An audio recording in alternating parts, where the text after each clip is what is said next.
नमस्कार, आप सभी का स्वागत है। मैं हूं निशा। आइए पूरी खबरें देखते हैं संगम न्यूज पर। यूपी में जिन माफियाओं ने आम आदमी और सरकार की जमीन पर अवैध कब्जा कर उसे अपना साम्राज्य बना लिया, योगी आदित्यनाथ माफियाओं के उसी साम्राज्य पर बुलडोजर चलाने के बाद अब वहां गरीबों के लिए आशियाने बनाने की शुरुआत कर रहे हैं।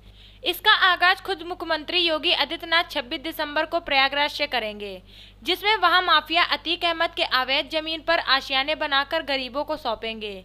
यूपी के इतिहास में माफियाओं के खिलाफ अब तक की सबसे बड़ी कार्रवाई के बाद अब एक ऐसा अध्याय लिखने जा रहा है जिसकी कल्पना शायद आजादी के बाद किसी सरकार ने नहीं की होगी। मुख्यमंत्री योगी आदित्यनाथ यूपी के माफियाओं के साम्राज्य को ढाने के बाद खाली पड़ी जमीन पर गरीबों के रहने के लिए फ्लैट बना रहे हैं। इसकी शुरुआत संगम नगरी प्रयागराज से हो रही है। इसकी शुरुआत 26 दिसंबर को मुख्यमंत्री योगी आदित्यनाथ बाहुबली पूर्व सांसद अतीक अहमद के खाली कराई गई जमीन पर भूमि पूजन से करेंगे। आज कैबिनेट मंत्री सिद्धार्थनाथ सिंह प्रशासनिक अधिकारियों के साथ उस जमीन का निरीक्षण करने पहुंचे, जहां सीएम भूमि पूजन करेंगे।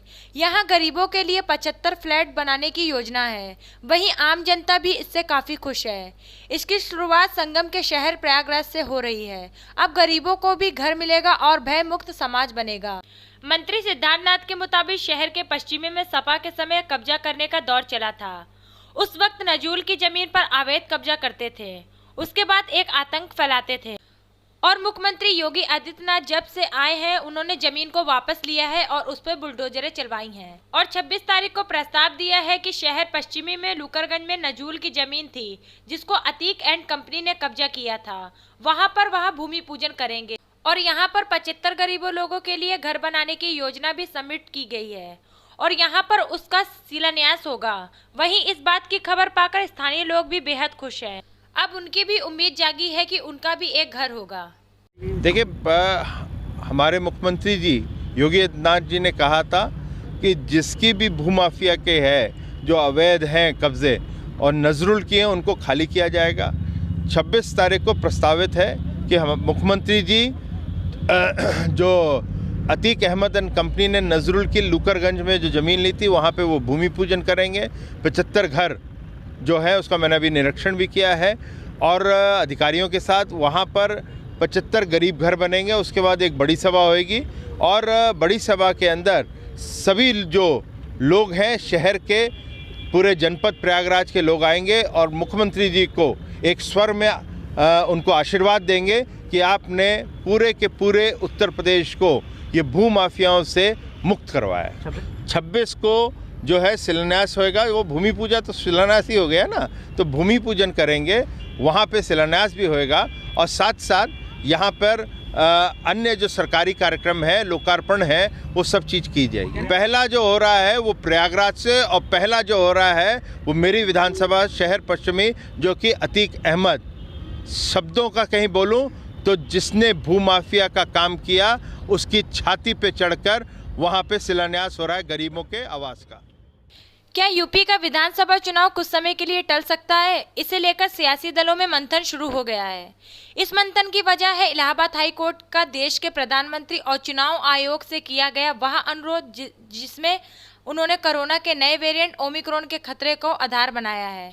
इलाहाबाद हाई कोर्ट के जस्टिस शेखर कुमार यादव की सिंगल बेंच ने एक मामले की सुनवाई करते हुए स्वतः संज्ञान लेते हुए कहा है कि उत्तर प्रदेश विधानसभा का चुनाव नजदीक है, जिसके लिए सभी पार्टियां रैली और सभाएं करके लाखों की भीड़ जुटा रहे हैं, जहां पर किसी भी प्रकार के प्रोटोकॉल का पालन करना संभव नहीं है। इसे समय रहते नहीं रोका गया तो परिणाम दूसरे की लहर से कई अधिक भयानक हो सकता है।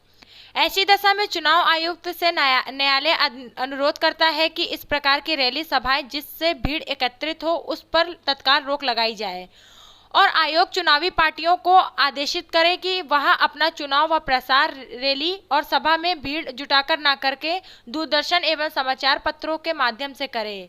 साथ ही अगर संभव हो सके तो फरवरी में होने वाले चुनाव को भी 1-2 माह के लिए टाल दिया जाए, क्योंकि जीवन रहेगा तो चुनावी रैलियां और सभाएं आगे भी होती रहेगी और जीवन का अधिकार हमें भारत के संविधान के अनुच्छेद 21वें दिया गया है। इलाहाबाद हाई कोर्ट का यहां अनुरोध यूपी विधानसभा के चुनाव की तैयारी कर रही सियासी पार्टियों के लिए गहन विचार का विषय बन सकता है। आज दिनांक 23/12/2021 को माननीय उच्च न्यायालय ने एक जमानत प्रार्थना पत्र पर सुनवाई करते हुए यह आदेश पारित किया है कि देश में ओमिक्रॉन का खतरा दिन पर दिन बढ़ता जा रहा है। ओमिक्रॉन के खतरे को देखते हुए यह आदेश पारित किया है कि चुनाव आयोग इस पर विचार करे और भारत सरकार इस पर विचार करे कि उत्तर प्रदेश में होने वाले विधानसभा चुनाव में हर पार्टी अपने स्तर पर ज्यादा से ज्यादा रैलियों में भीड़ इकट्ठे करने का प्रयास करेगी। इससे सोशल डिस्टेंसिंग का पालन प्रॉपर वे में नहीं हो पाएगा। हालांकि ये एक जमानत प्रार्थना पत्र पर सुनवाई हो रही थी, लेकिन उसमें यह आदेश भी पारित किया गया है। प्रयागराज में वकीलों के 2 गुटों में आज जमकर बवाल हुआ। एक व्यक्ति के पैरवी को लेकर वकीलों के 2 गुट कचहरी के पास विवाद हुआ, जिसके बाद एक पक्ष थाने पर पहुंच गया और विजय द्विवेदी के खिलाफ गंभीर धाराओं में मुकदमा दर्ज करवा दिया। यह बात विजय द्विवेदी को पता चली तो वो भी थाने पर मुकदमा दर्ज करवाने पहुंच गए। 50 लोगों के साथ जब ये बात दूसरे पक्ष को पता चला तो वो भी सैकड़ों वकील के साथ थाने पर पहुंच गए और झगड़ा शुरू हो गया। दोनों पक्षों की वकील करणगंज थाने के अंदर एक दूसरे को मारने लगे और फिर कई लोगों को दौड़ा कर पीटते रहे। मौके पर बवाल को देखते हुए कई थानों की फोर्स आ गई। पुलिस ने काफी देर बाद हालत पर काबू पाया। पुलिस ने वकील सुनील पांडे की तहरीर पर कई लोगों के खिलाफ मुकदमा दर्ज कर लिया, जबकि दूसरे पक्ष की तरफ से वकील विजय द्विवेदी ने एफआईआर दर्ज कराने के लिए तहरीर दी है।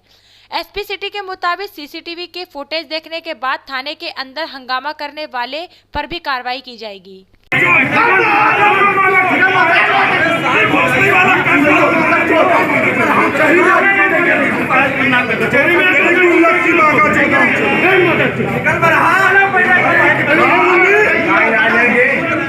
इलाज बढ़िया डंडा निकाल। प्रयागराज शहर के आलोपी बाग इलाके में आज बहुजन समाज पार्टी की तरफ से मंडल स्तरीय जनसभा का आयोजन किया गया। बसपा के राष्ट्रीय महासचिव सतीश चंद्र मिश्रा इस मौके पर मुख्य वक्ता के तौर पर मौजूद रहे। बड़ी तादाद में बसपा समर्थकों ने इस जनसभा में हिस्सा लिया। जनसभा में बोलते हुए बसपा के राष्ट्रीय महासचिव सतीश चंद्र मिश्रा ने कहा कि बसपा आने वाले विधानसभा चुनाव में सोशल इंजीनियरिंग के अपने फार्मूले पर ही चुनाव लड़ेगी। देखिए, आपसे मैं अनुरोध करूंगा कि आप हमारी इस कार्यक्रम में पहुंचिए और अब आपको अपने आप एहसास हो जाएगा। आपने और पार्टियों की भी मीटिंग देखी है, हमारी तो ये छोटी छोटी कम जिलों की बैठक हो रही है और पूरे प्रदेश में हम हर ज़िले में जा चुके हैं। अब यहाँ पर मंडल स्तरीय हम जो रिज़र्व सीटें हैं उनके लोगों को बुला रहे हैं और वो वहाँ पर पहुँच रहे हैं। तो आप देखेंगे खुद भी कि कितना उत्साह है लोगों के अंदर और बहुजन समाज पार्टी जिस तरीके से लोग उत्साहित होकर के हमारे साथ में जुड़ रहे हैं, तो ये निश्चित रूप से तय है कि अब की बार बहुजन समाज पार्टी की पूर्ण बहुमत की सरकार बनेगी। और उसके पीछे कारण ये है कि लोग जो अभी की सरकार है उससे बहुत परेशान है। समाजवादी पार्टी की सरकार जो थी, जो भी उसमें जिस तरह के माहौल था वो किसी से छुपा नहीं, दंगा फसाद गुंडा ये वो सब चीज़ें गर्दी सब चल रही थी, उसको लेकर के इनको लेके आए थे और इन्होंने आ कर के पूरे प्रदेश को और अंधकार में डाल दिया है और सभी लोग इनसे नाखुश हैं, हर वर्ग इनसे नाखुश है। और इसीलिए आज फिर से बहन मायावती जी का जो कानून के लॉ एंड ऑर्डर था उसको याद करते हुए, उन्होंने जो विकास किया था उसको याद करते हुए, उन्होंने जो रोजगार दिए थे उसको ध्यान में रखते हुए, महिलाओं को सुरक्षा दी थी उसको ध्यान, आज बहुजन समाज पार्टी के साथ लोग जोड़ो। सर, बहुजन समाज पार्टी इस पे देखिए कोर्ट के जो आदेश होता है उस पर हम लोग कोई कमेंट नहीं मारते हैं और ये इलेक्शन कमीशन का उनका परव्यू होता है, उन्हीं का जुरिस्डिक्शन होता है। सलाह हम लोग सब लोग दे सकते हैं। हाई कोर्ट ने भी कोई निर्देश नहीं दिया, उन्होंने भी एक सलाह दी है और सलाह देने का काम हर आदमी कर सकता है। सब चीज़ों को देखते हुए कैसे क्या होना, कैसे चलना, कैसे चुनाव होना है, इसका निर्णय इलेक्शन कमीशन अंततः करता है, उसी को पावर है और की भी करे। योगी सरकार ने आज खबरों में बस इतना ही। आप हमारी YouTube चैनल को लाइक कीजिए, सब्सक्राइब कीजिए और शेयर कीजिए और आप देखते रहिए संगम न्यूज़। नमस्कार।